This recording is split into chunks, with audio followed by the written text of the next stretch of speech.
ನಮಸ್ಕಾರ ಸ್ನೇಹಿತರೆ ಯೂಟ್ಯೂಬ್ ಮೇಲೆ ನೀವು ಒಂದು ಚಾನಲ್ ಮಾಡಿ ಕೆಲಸ ಮಾಡ್ತಿದ್ರೆ ನೀವು ಅಷ್ಟೇ ಅಲ್ಲ ಸ್ನೇಹಿತರೆ, ಯೂಟ್ಯೂಬ್ ಮೇಲೆ ಕೆಲಸ ಮಾಡೋ ಯಾರೇ ಕ್ರಿಯೇಟರ್ ಆಗಿರಲಿ ಎಲ್ಲರಲ್ಲೂ ಎಲ್ಲೋ ಒಂದು ಸಂಶಯ ಅಳುಕು ಇದ್ದೇ ಇರುತ್ತೆ.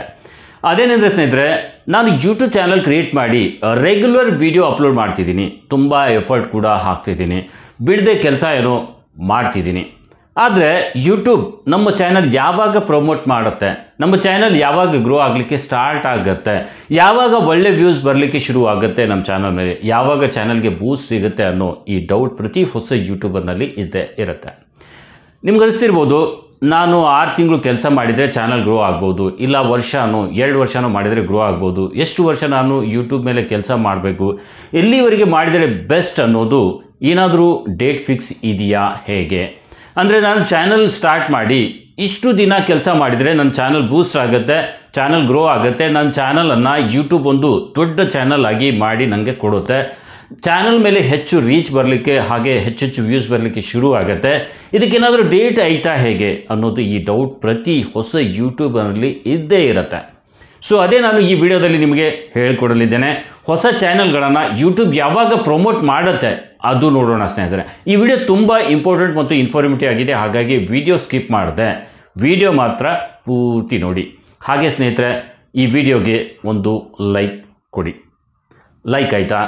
ಓಕೆ, ಥ್ಯಾಂಕ್ ಯು ಲೈಕ್ ಮಾಡಿದ್ದಕ್ಕೆ. ಜೊತೆಗೆ ನೀವು ಇನ್ನೂ ಚಾನಲ್ ಸಬ್ಸ್ಕ್ರೈಬ್ ಆಗಿಲ್ಲದಿದ್ದರೆ ಚಾನಲ್ ಕೂಡ ಸಬ್ಸ್ಕ್ರೈಬ್ ಆಗಿ, ಹಾಗೆ ಬೆಲ್ ಬಟನ್ ಒತ್ತಿ ಆಲ್ ಸೆಲೆಕ್ಟ್ ಮಾಡಿ ಸ್ನೇಹಿತರೆ. ಯಾಕಂದರೆ ಇಂತಹುದೇ ಯೂಸ್ಫುಲ್ ಕಂಟೆಂಟ್ ನಿಮಗೆ ನೋಡಲು ಮುಂದೆಯೂ ಈ ಕನ್ನಡ ಕ್ರಿಯೇಟರ್ ಗೈಡ್ ಚಾನಲ್ ಮೇಲೆ ಸಿಗಲಿದೆ ಸ್ನೇಹಿತರೆ. ಸೊ ಬನ್ನಿ ಸ್ನೇಹಿತರೆ, ವಿಡಿಯೋ ಸ್ಟಾರ್ಟ್ ಮಾಡೋಣ.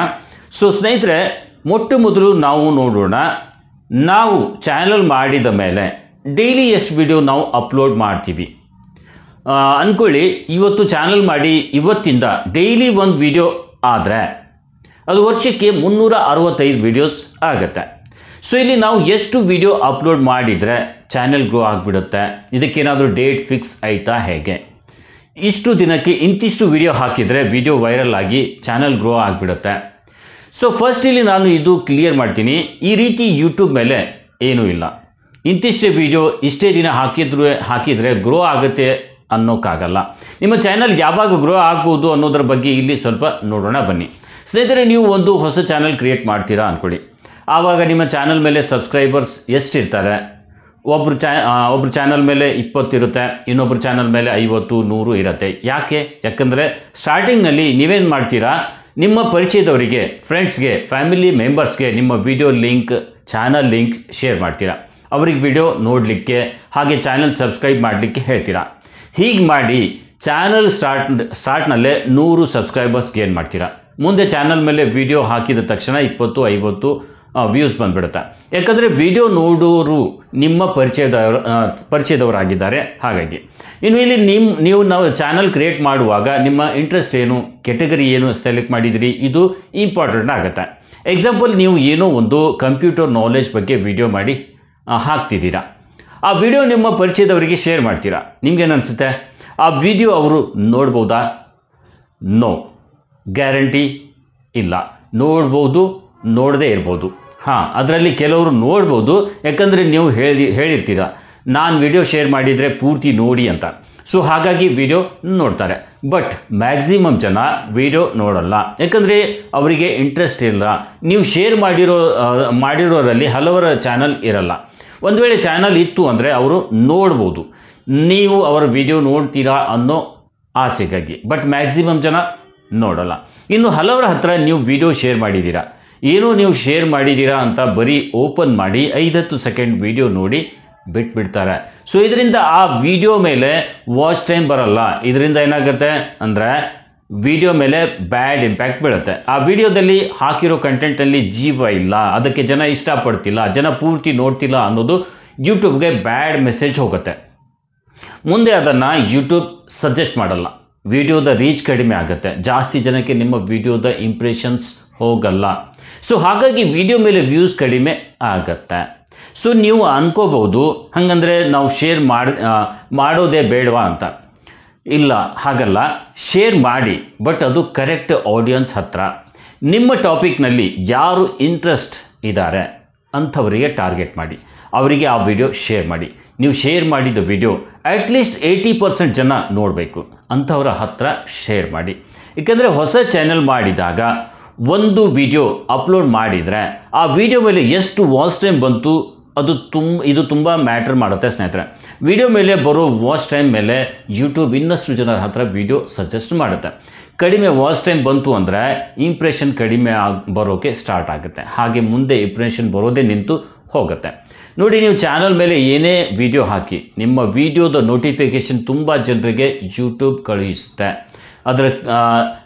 ಅದರಲ್ಲಿ ಕ್ಲಿಕ್ ಮಾಡಿ ಎಷ್ಟು ಜನ ಎಷ್ಟೊತ್ತು ನೋಡ್ತಾರೆ ಅದು ತುಂಬ ಮ್ಯಾಟರ್ ಮಾಡುತ್ತೆ. ಜನ ಹೆಚ್ಚು ಹೊತ್ತು ನೋಡಿದರೆ ಮತ್ತೆ ಜಾಸ್ತಿ ಜನರ ಹತ್ರ ವಿಡಿಯೋ ಹೋಗುತ್ತೆ. ಅದಕ್ಕೆ ವಿಡಿಯೋ ಆದಷ್ಟು ಎಂಗೇಜಿಂಗ್ ಮಾಡಬೇಕು. ವ್ಯೂವರ್ಸ್ಗೆ ಹೆಚ್ಚು ಹೊತ್ತು ವಿಡಿಯೋದ ಮೇಲೆ ಇರೋ ರೀತಿ ವಿಡಿಯೋ ನಾವು ಮಾಡಬೇಕು.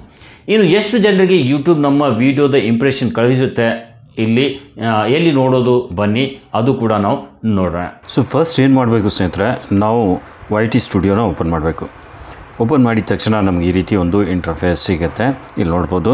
ಸೊ ಅದರಲ್ಲಿ ಎರಡನೇ ಆಪ್ಷನ್ ಇದೆ ಕಂಟೆಂಟ್, ಕೆಳಗಡೆ ನೋಡಿ ಕಂಟೆಂಟ್ ಅಂತ ಇದೆ, ಇದರ ಮೇಲೆ ಕ್ಲಿಕ್ ಮಾಡಿ. ಕಂಟೆಂಟ್ ಮೇಲೆ ಕ್ಲಿಕ್ ಮಾಡಿದ ತಕ್ಷಣ ನೀವು ಹಾಕಿರೋ ವೀಡಿಯೋಸ್ ಎಲ್ಲ ಇಲ್ಲಿ ಕಾಣುತ್ತೆ. ಯಾವುದೋ ಒಂದು ವೀಡಿಯೋನ ಓಪನ್ ಮಾಡಿ, ಇದರ ಮೇಲೆ ನಾನು ಕ್ಲಿಕ್ ಮಾಡ್ತೀನಿ. ವೀಡಿಯೋದ ಮೇಲೆ ಕ್ಲಿಕ್ ಮಾಡಿದ ತಕ್ಷಣ ಇಲ್ಲಿ ನೋಡಿ ವೀಡಿಯೋಸ್ ಡೀಟೇಲ್ಸ್ ಎಲ್ಲ ಬಂದುಬಿಡುತ್ತೆ. ಇಲ್ಲಿ ವೀಡಿಯೋ ಪರ್ಫಾರ್ಮೆನ್ಸ್ ಅಂತ ಇದೆ.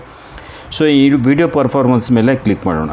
ಓಕೆನಾ, ಇಲ್ಲಿ ವಿಡಿಯೋ ಪರ್ಫಾರ್ಮೆನ್ಸ್ ಮೇಲೆ ಕ್ಲಿಕ್ ಮಾಡಿದರೆ ಇಲ್ಲಿ ನೋಡಿ ವ್ಯೂಸ್ ಬಂದಿದೆ. ಸೊ ಇಲ್ಲಿ ವ್ಯೂಸ್ ಎಷ್ಟು ಬಂತು ಇದು ಕಾಣ್ತಾ ಇದೆ, ವಾಚ್ ಅವರ್ಸ್ ಎಷ್ಟು ಬಂತು ಇದು ಕಾಣ್ತಾ ಇದೆ, ಸಬ್ಸ್ಕ್ರೈಬರ್ಸ್ ಎಷ್ಟು ಬಂತು ಇದು ಕಾಣ್ತಾ ಇದೆ, ಇಲ್ಲಿ ಎಸ್ಟಿಮೇಟೆಡ್ ರೆವೆನ್ಯೂ ಕಾಣ್ತಿದೆ. ಇನ್ನು ಇಲ್ಲಿ ಮೇಲ್ಗಡೆ ನೋಡಿ ಟೈಟಲ್ ಕೆಳಗಡೆ ರೀಚ್ ಅಂತ ಇದೆ, ಓವರ್ವ್ಯೂ ಹತ್ರ ಒಂದು ರೀಚ್ ಅಂತ ಇದೆ, ಇದರ ಮೇಲೆ ಕ್ಲಿಕ್ ಮಾಡಿ. ರೀಚ್ ಮೇಲೆ ಕ್ಲಿಕ್ ಮಾಡಿದರೆ ಇಲ್ಲಿ ನೋಡಿ ಇಂಪ್ರೆಷನ್ಸ್ 6.8K ಅಂದರೆ 6800 ಇಂಪ್ರೆಷನ್ಸ್, ಅಂದರೆ 6800 ಜನರ ಮುಂದೆ ನನ್ನ ವಿಡಿಯೋ ಸಜೆಸ್ಟ್ ಆಗಿದೆ. ಅದರಲ್ಲಿ 6.6% ಜನ ಮಾತ್ರ ಇದನ್ನು ಕ್ಲಿಕ್ ಮಾಡಿ ನೋಡಿದ್ದಾರೆ. So impression click through rate ಇದು CTR ಅಂತಾರೆ ಇದಕ್ಕೆ. ಆಮೇಲೆ ವ್ಯೂಸ್ ಎಷ್ಟು ಬಂತು ಇಲ್ಲಿ ನೋಡ್ಬೋದು. ಸೊ 6800 ಜನರ ಮುಂದೆ ನಮ್ಮ ವಿಡಿಯೋ ಇಂಪ್ರೆಷನ್ಸ್ ಹೋಗಿದೆ. ಸೊ ಈ ರೀತಿ ಎಲ್ಲರ ಮುಂದೆನೂ ಈ ಇಂಪ್ರೆಷನ್ಸ್ ಹೋಗುತ್ತೆ. ಸೊ ಈ ರೀತಿ ನೀವು ನೋಡ್ಬೋದು, ಇಂಪ್ರೆಷನ್ಸ್ ಎಷ್ಟು ಬಂತು ಅದು ನೋಡ್ಬೋದು, ಇಂಪ್ರೆಷನ್ ಕ್ಲಿಕ್ ಥ್ರೂ ರೇಟ್ ಎಷ್ಟು ಆಯಿತು ಅದು ನೋಡ್ಬೋದು. So impression click through rate at least 5% ಇರಬೇಕು. 5% ಇತ್ತು ಅಂದರೆ ಒಂದು ಆ್ಯಾವ್ರೇಜ್ ಇದ್ದ ಹಾಗೆ. ಇನ್ನು 10%ವರೆಗೂ ಈ ಇಂಪ್ರೆಷನ್ ಕ್ಲಿಕ್ ಥ್ರೂ ರೇಟ್ ಹೋಯಿತು ಅಂದರೆ ವಿಡಿಯೋ ವೈರಲ್ ಆಗೋ ಚಾನ್ಸ್ ಜಾಸ್ತಿ ಆಗಿಬಿಡುತ್ತೆ. ಸೊ ಈ ರೀತಿ ನಾವು ಇದನ್ನು ನೋಡ್ಬೋದು. ಸೊ ಸ್ನೇಹಿತರೆ, ಈ ವಿಡಿಯೋ ನಿಮಗೆ ಉಪಯುಕ್ತ ಅನಿಸಿದರೆ ವಿಡಿಯೋ ಲೈಕ್ ಮಾಡಿ. ಹಾಗೆ ಇಂಥದ್ದು ಯೂಟ್ಯೂಬ್ನ ಉಪಯುಕ್ತ ಮಾಹಿತಿಯ ವಿಡಿಯೋ ನೋಡಲು ನಮ್ಮ ಕನ್ನಡ ಕ್ರಿಯೇಟರ್ ಗೈಡ್ ಚಾನಲ್ ಈಗಲೇ ಸಬ್ಸ್ಕ್ರೈಬ್ ಆಗೋದ್ರ ಜೊತೆಗೆ ಬೆಲ್ ಬಟನ್ ಒತ್ತಿ ಆಲ್ ಸೆಲೆಕ್ಟ್ ಮಾಡಿ ಸ್ನೇಹಿತರೆ. ಸೊ ಇವತ್ತಿನ ಈ ವಿಡಿಯೋದಲ್ಲಿ ಇಷ್ಟೇ, ಮತ್ತೆ ಭೇಟಿಯಾಗೋಣ ಒಂದು ಹೊಸ ವಿಡಿಯೋದೊಂದಿಗೆ. ಅಲ್ಲಿವರೆಗೂ ನಮಸ್ಕಾರ ಸ್ನೇಹಿತರೆ.